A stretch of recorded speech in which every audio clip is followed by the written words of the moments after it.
이런 슬로건을 이제 말씀하시거든요. 그래서 저는 발견하기를 이게 신랑 신앙을 인정하지 않습니까? 마라나타의 신앙이 다른 게 아니라 얼마든지 해석이 다를 수는 있지만 사도들의 입장에서 제가 좀 나라의 어떤 그런 이제 이렇게 나라라고 하는 어떤 부분들이 사실 우리 세대 내 세계복음에 가장 수혜를 입은 나라가 우리나라를 아실 때 특별히 모든 시간을 현재로 계시는 그 하나님 계시는데 언젠가라고 얘기할 때 지금 내가 나를 포기할 이유 한 종들이 술 친구와 더불어서 그렇게 허랑방탕하게 하는 이런 신앙으로 저희가 지금 그래서 정말 지금 조 목사님 당대 세계복음화 잠깐 좀 감정이 격해졌습니다. 한 근 10여 년 이렇게 오셨는데 목사님 기억 속에 네, 집 앞이 바로 거리라고 합니다. 그리고 이제 그분한테 이제 복음을 전하는데 이분이 하루 종일 메시지를 듣다 보니 이 사람 때문에 예수님을 믿는 사람들이 많고 예수님을 믿는 사람이 그냥 연배가 있으신데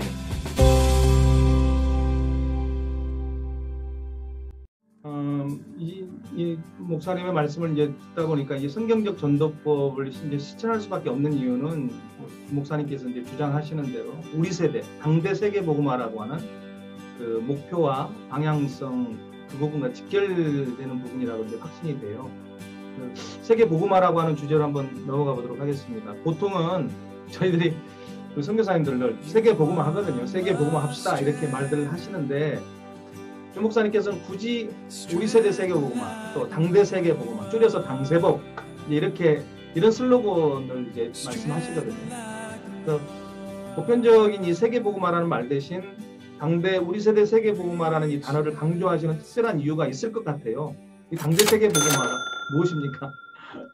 이게 그냥 제 개인이 외치는 그런 주장이라고 얘기는 할 수 없을 거고 저는 발견하기를 이게 신랑 대신 예수님을 모신 신부의 자세 아닌가. 그래서 전 세계 모든 보수적인 교단들은 다 마라나타 신앙을 인정하지 않습니까? 마라나타의 신앙이 딴 게 아니라 주 예수여서 오시옵소서 그 부분이라고 저는 이해하고 있습니다.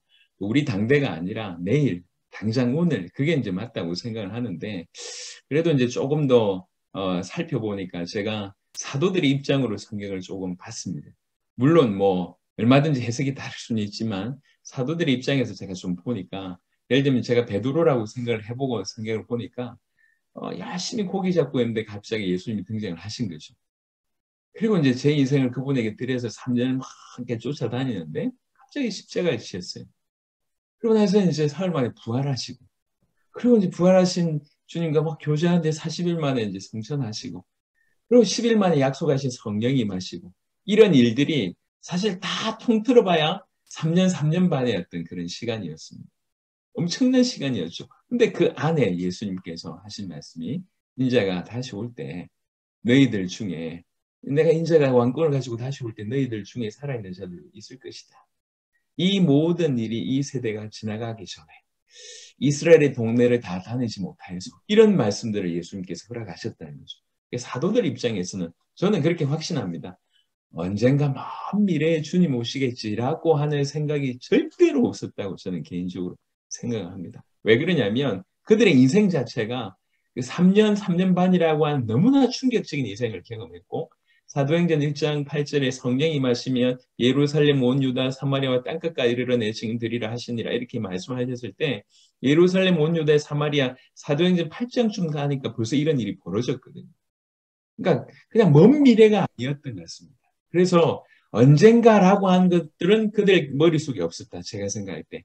그러니까 그 시대에 이미 사실은 이제 나라의 어떤 그런 이제 이렇게 나라라고 하는 어떤 부분들이 이렇게 지금처럼 제대로 서서 다른 나라에 갔을 때도 우리나라 시민이면 우리나라가 이제 책임져 줄 수 있는 그런 환경이 전혀 안 됐음에도 불구하고 대부분 다른 나라 선교 가서 돌아가시는 일이 벌어졌지 않습니까? 언젠가 그냥 충실히 하면 언젠가 오겠지라고 하는 마음은 아니었던 것 같습니다. 제가 이야기로. 그래 놓고 사도들의 고백들을 보면 베드로도 이제 주 하나님의 날에 임하기를 간절히 사모하라. 야고보도 주의 날이 가깝다고 얘기하고 사도 바울도 고린도전서 7장 9장 이런 데 보면 그때가 단축하여졌다고 얘기하고 이 은혜의 복음을 증가하는 일을 내가 마치고 싶다고 얘기하고 내가 스페인으로 가야 된다고 얘기하고 사실 그들은 분명한 선을 기준을 가지고 있고 뛰었다는 걸 제가 발견하게 됐습니다. 아, 이게 올바르구나. 그러니까 마라나타라고 하는 신앙을 그냥 조금 표현하기를 우리 세대 내의 세계복음화. 특별히 이제 제가 이런 부분에 조금 중심 가지고 했던 것이 사실 우리 세대 내의 세계복음에 가장 수혜를 입은 나라가 우리나라입니다. 여러분 아시듯이 학생자원운동에 가장 수혜를 많이 우리가 입지 않았습니까? 학생자원운동에 영향을 받아서 온 선교사님들이 우리나라에 상당히 많이 들어오셨습니다. 그분들이 한결같은 그 슬로건이 우리 세대 내에 우리 손으로 세계복음화를 그분들이 했던 주장입니다. 그래서 저는 사도들뿐만 아니라 이분들을 통해서도 이게 확실하다. 어떤 분들이 이렇게 얘기를 하시더라고요. 안 오시지 않았냐. 그러면 그런 믿음이 틀렸다는 거 아니냐. 이렇게 얘기하시는데 저는 그렇지 않다고 생각하고요. 그런 믿음으로 살다가 안 오시더라도 끝까지 주님 오신다고 믿고 사는 것이 그들의 믿음이었고 그게 올바르다고 생각합니다. 우리도 마찬가지입니다. 하나님은 시공간을 초월하시되 특별히 모든 시간을 현재로 계시는 그 하나님께서 그때에 그분들에게 주셨던 그 부분과 지금 우리에게 주시는 어떤 부분을 요구하는 부분이 사실은 동일하다고 저는 개인적으로 생각을 합니다. 또 세계복음의 현장에 실제로 가보니까요. 지금 정말 상황이 여러 나라 정말 다양하지 않습니까? 정말 다양한데 이제 예수님이 하나님의 아들 그리스도라고 하는 복음과 동시에 주님이 다시 오신다. 그리고 주님 다시 오심을 준비해야 된다. 우리 살아있을 때 주님 다시 오신다라고 하는 부분들이 선명하게 전해지니까 자기의 어떤 한계를 뛰어넘는 걸 제가 봤습니다. 과테말라에 갔을 때 그 레닌이라고 하는 목사님께서도 하신 말씀이 우리나라는 전도를 잃어버렸다. 모든 성도들이 교회 뒤로 숨었다. 이렇게 얘기하셨습니다. 그런데 하나님이 이 세계복음을 원하시는 게 맞네요. 눈시울이 막 붉어지면서 얘기하시네요. 주님 다시 오시는데 언젠가라고 얘기할 때 지금 내가 나를 포기할 이유가 없고 지금 내가 다른 거 그냥 열심히 하면 되지 이걸 위해서 올인할 이유가 없거든요.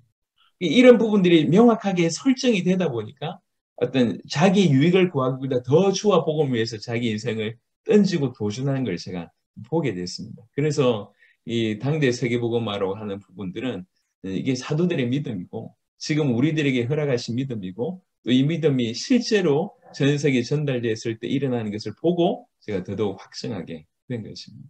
네. 목사님 말씀 들으면서 갑자기 성경에 예수님께서 드셨던 예화가 두 가지가 생각이 나는 건데 하나는 뭐 슬기로운 다섯 처녀, 어리석은 다섯 처녀. 이스라엘은 한밤중에 결혼하지 않습니까? 밤중에 결혼하지 않습니까? 그래서 혼인식이라고 그러는 건데 해가 떨어지고 더운 날씨이고 더운 지방이어서 신랑이 오지 않으니까 더디 오니까 어리석은 다섯 처녀는 등잔에 기름을 준비하지 않고 있다가 갑자기 신랑이 들이닥쳐서 결국 등잔에 기름 준비하려고 갔다가 결국은 문이 닫혀서 못 들어가고 밖에서 이를 갈며 실패하는 일이 있었고 또 예수님의 비유 중에 하나가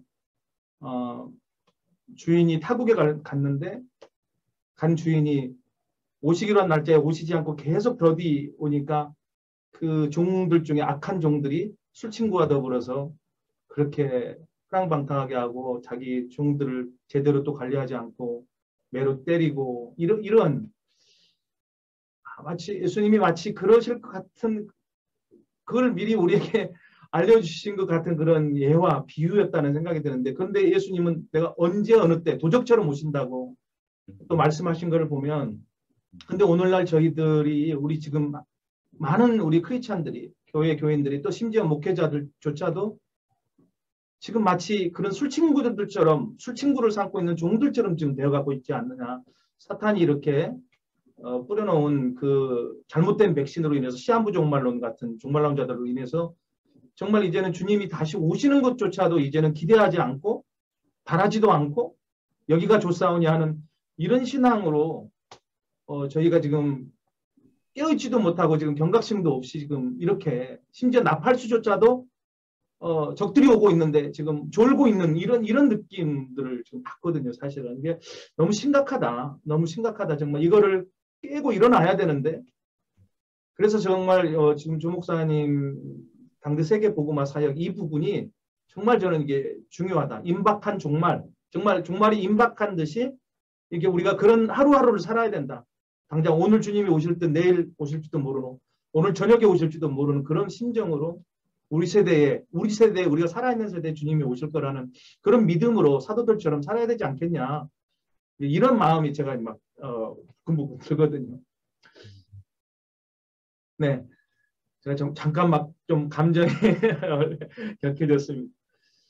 네, 우리 세대 세계복음화 진행하시면서 목사님 한 근 10여 년 이렇게 오셨는데 목사님 기억 속에 가장 힘들었던 기억도 있을 것 같고 가장 감동적이었던 어떤 그런 사례들도 있을 것 같아요. 많겠지만 그래도 손에 꼽을 사례가 좀 있을 것 같은데 좀 말씀해 주시죠. 사실은 뭐 그런 감정들은 너무 많습니다. 왜 그러냐면 저희가 빠져나오고 나면 참 감사하게 계속 하나님의 역사가 일어나거든요. 지금까지 제가 알기로는 대부분의 어떤 뭐 행사들은 그 행사 때 모든 포커스를 맞추고 뭐 10,000명이 모이든 10만 명이 모이든 그리고 나서 행사가 끝나면 원래로 돌아가는 이런 일들이 많은데 저희는 저희가 지나가고 나면 정말 제자가 일어나면 계속 이렇게 사역이 벌어져서 지금도 이 코로나 상황인데도 불구하고 끊임없이 사역들이 계속 벌어지고 있습니다. 많은 예가 있는데 지금 그 중에 하나만 말씀을 드리면 쿠바에서 일어난 일입니다. 쿠바에서 아놀드 목사님이 어떤 분을 소개를 시켜주시더라고요. 몸이 불편하세요. 그러니까 이제 몸이 불편하셔서 이렇게 키도 좀 작으시고요. 다리도 걸을 힘이 없을 그런 그러니까 이제 그냥 몸만 해도 그런데요. 눈까지 안 보이시는 거예요. 손도 이렇게 쪼그라들고 다리도 걸으실 수 없고 눈도 소경이세요. 그러니까 기가 막힌 그런 상황이지 않습니까? 근데 아놀드 목사님께서 저한테 얘기하기를 정말 전도하시는 분이라는 거예요. 어떻게 전도를 하시지? 그거 어떻게 하십니까? 제가 물어보니까 이번에 집이 있는데 집 앞이 바로 거리라고 합니다. 그리고 이제 우리로 얘기하지만 그 베란다 같은데 이제 이렇게 나가서 이제 1층이니까 이제 이렇게 문 열고 들어가는 그 문 바로 옆자리에 이렇게 약간 베란다처럼 앞으로 내놓고 거기에 이제 의자를 갖다 놓고 라디오를 틀어놓는데 이제 라디오가 아니라 정확하게는 우리 메시지가 있는 이제 USB를 튼 거죠. 계속 이제 제가 메시지하고 우리 홍강희 목사가 통역한 그 메시지를 크게 틀어놓는 거예요. 그럼 길가 가다 왔다 갔다 하는 사람이 한국 목소리가 들리고 또 이제 통역한 소리가 들리니까 하루 종일 이 분이 바깥에서 이렇게 있으니까 와서 이제 길을 다니던 사람이 이제 와서 이제 뭐냐 이렇게 질문을 하면 그분한테 이제 복음을 전하는데 이분이 하루 종일 메시지를 듣다 보니까 지식이 아니라 가슴으로 메시지를 전하잖아요.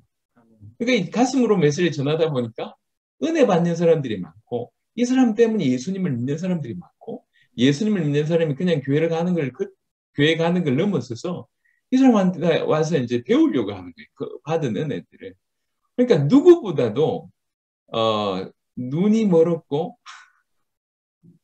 팔도 제대로 쓸 수가 없고 그럴 수 없어서 거의 이렇게 소파에 앉아 있는 분이 이 예수가 그리스도라고 하는 이 복음이 맞다. 이걸 어떻게 전하면 될까 고민하다가 그렇게 선택을 했는데 너무 많은 열매가 일어나. 이제 그 얘기를 이제 그분이 이제 저한테 모시고 와서 이분을 소개해 주시죠. 그분이 손을 잡는데 그렇게 이 은혜가 될 수가 없어요. 그렇게 손을 붙들고 하시는데 얼마나 은혜가 되는지 이런 분들이 사실 전 세계에 너무 많습니다. 그런 감동적인 얘기뿐만 아니라 사실은 이제 힘들었던 것들은 뭐 이렇게 생활적인 부분들이나 뭐 사역을 하면서 일어나는 변수들은 얼마든지 많았습니다. 뭐 비행기 탈 때마다 그냥 편하게 비행기 타본 적이 없고 항상 변수가 많고 누가 잡힌다든지 뭐가 뭐 비행기 시간이 어떻게 돼가지고 비행기를 못 탄다든지부터 시작을 해서 공항에서 늘 뛰어다니던 그런 기억이 있고요. 그리고 뭐 숙소 문제부터 시작을 해서 많은데 사실 개인적으로 당면한 그런 것보다는 그게 아픈 것보다는 사실 벌써 한 10여 명 정도 이 복음을 전하다가 순교하셨거든요. 10명 벌써.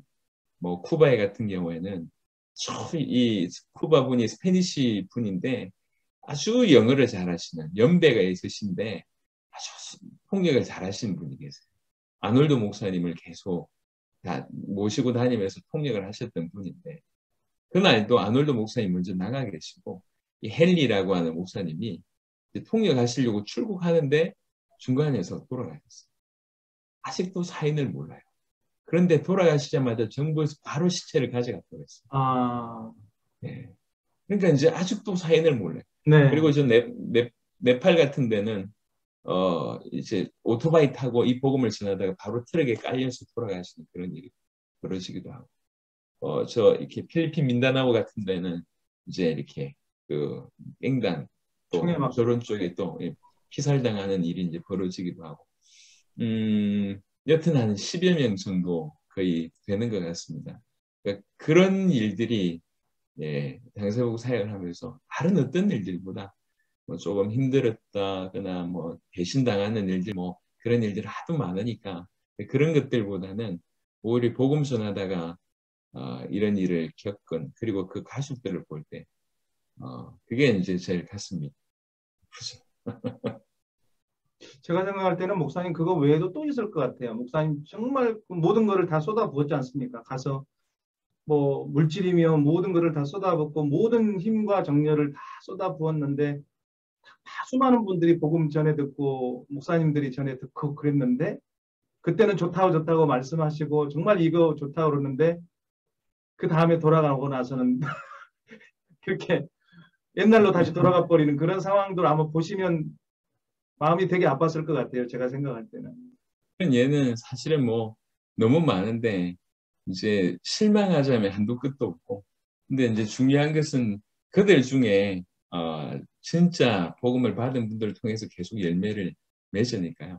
배신도 많이 당해보고 정말 사기도 많이 당해보고 그리고 이제 이 가장 뭐 최측근이었던 사람이 이제 뒤를 돌아서서 가장 욕을 하는 그런 사람 뭐 이렇게 되기도 하고요. 또 교회 안에서도 어떻게 보면 열심히 힘을 다하다 보니까 너무 이제 힘을 다 쏟다 이제 지쳐가지고 교회를 떠나가시는 분들도 가장 오래 했던 분들 중에도 이렇게 뭐 장로님들도 떠나시고 권사님들도 떠나시고 성도들도 떠나시고 정말 주님 오실 때까지 같이 갈 가장 힘이 될 줄 알았던 분들이 떠나시고 이런 일들이 이렇게 다수 있어서 네. 마음이 그런 부분이 마음이 아프죠.